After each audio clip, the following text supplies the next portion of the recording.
Граѓанските активисти не се загрижени од одлуката на концесионерот на рудникот Иловица, Euromax Resources, да ја обжали повторената одлука на второстепената комисија.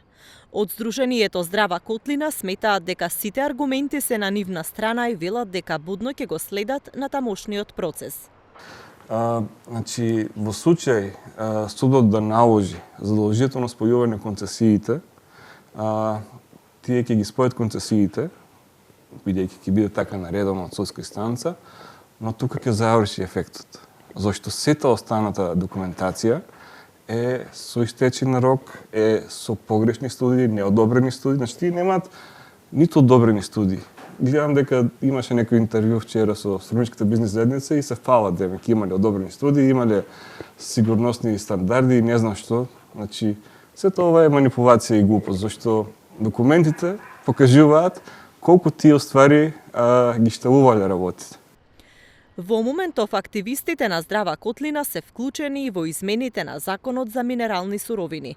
Предлагаат членови кои што ќе гарантираат дека јавноста во иднина ќе биде дел од сите важни процеси, но и гаранции од концесионерите дека ќе превземаат одговорност за евентуални хаварии.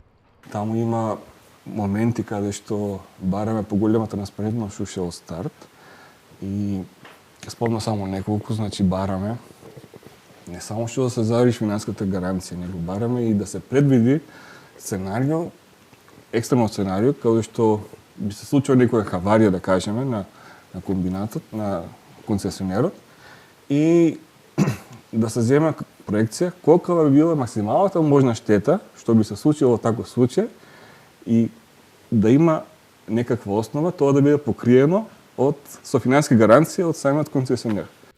Euromax пред 3 дена најави дека ќе се жали на одлуката на второстепената комисија и тие сметаат дека имаат силна правна позиција.